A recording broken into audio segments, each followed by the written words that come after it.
Russian President Vladimir Putin is set to hold talks with Indian Prime Minister Narendra Modi in New Delhi as the pair aim to strengthen economic cooperation in a delicate political moment. The Russian president is in India for the first time since launching a full-scale invasion of Ukraine in 2022. President Putin hopes to increase sales of oil, missile systems, and fighter jets. India is under pressure from the United States to distance itself from Russia over its war in Ukraine. Let's dive deeper into that with our correspondents. For the Russian perspective, I am joined by DW correspondent Sergei Satanovsky. He joins us from Riga, where DW relocated its Moscow bureau since it's not allowed to operate within Russia. And Sandra Petersman is with me. She is DW's New Delhi bureau chief. Welcome to both of you.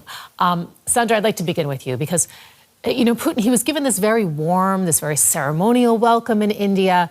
How would you describe the ties between India and Russia based on what you've been seeing there on display? It is, in fact, a display of bonhomie. It's a very cordial, warm relationship. All the pictures emerging are pointing to this direction. And it is, in fact, a time-tested relationship between India and Russia, a relationship that has survived many storms, including Russia's war of aggression in Ukraine. And for India, Russia has been the steadiest relationship, including Soviet Union Russia, if we look back at the decades. And India wants to continue this relationship. It wants to diversify, deepen this relationship. It wants to increase trade with Russia.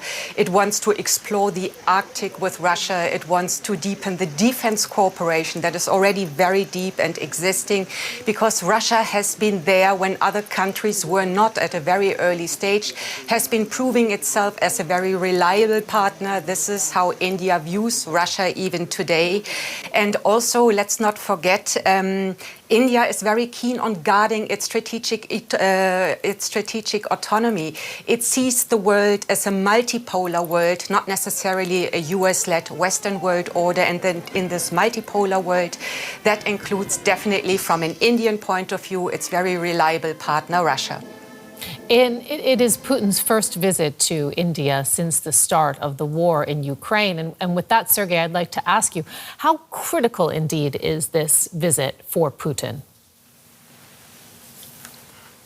Well, for the Kremlin today, it's of course important to find out how India is planning to react to the new sanctions the US and Britain slapped on Russian oil companies. That's why, for example, the boss of Russian oil giant Rosneft, Igor Sechin, is traveling with Vladimir Putin to India. And after all, India is Russia's second biggest oil customer, and the current purchases of Russian oil could hit both Russia's oil business and the economy quite hard. And that's why Putin, during this trip, is stressing that discounted Russian oil has helped fuel what he calls India's economic boom.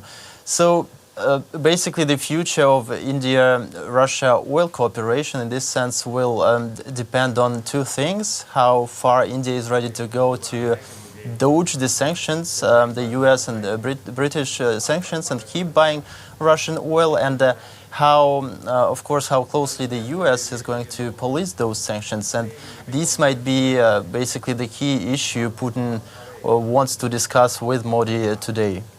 And commenting on the war in Ukraine, Sandra, Modi said today, India is not neutral, India is on the side of peace. And that's a direct quote from him there. What do you make of that? Well, it is in line with all the other things that he has said in the years before, since the full-scale invasion of Ukraine in 2022. If I go back to day one, India has chosen not to take sides. This is not an era of war, is one of the famous Modi quotes from the summer of 2022. And India is sticking to this, urging both sides to come to the negotiating table without taking sides. And many here in India also point, when it, for instance, comes to Russian war crimes, crimes in Ukraine also point to the wars in Iraq and in Afghanistan, where US and other Western troops were involved. And they also seem to follow the narrative that it was in fact NATO's push east that provoked this war in Ukraine. So in that sense, from an Indian perspective, Russia is not the pariah here.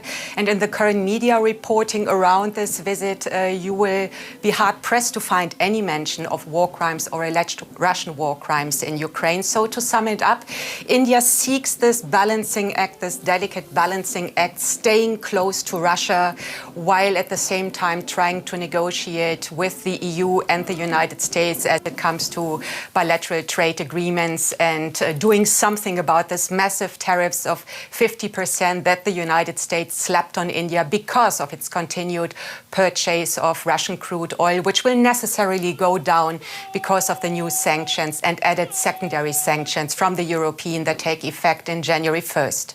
And we're seeing some of the imagery there from this visit. I mean, there's been lots of warm words, lots of handshakes. Sergei, we also have Modi saying that India-Russian relations, and I'm quoting again, should grow and touch new heights. How big of a success is this for Putin?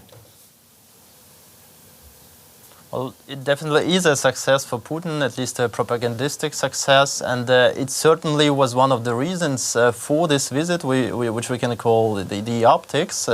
Finally, Putin is in a country that isn't really or too much condemning his war against Ukraine. He's welcomed warmly, as we've seen, even admired.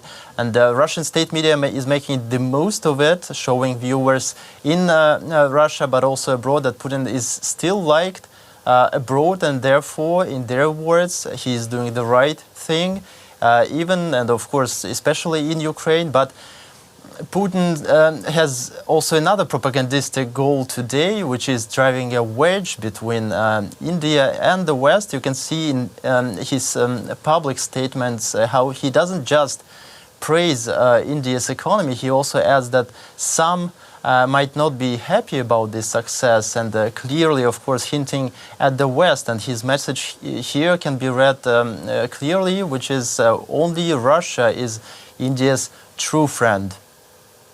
And that was DW correspondent Sergei Satanovsky in Riga and Sandra Petersman joining us from New Delhi. Thank you to both of you.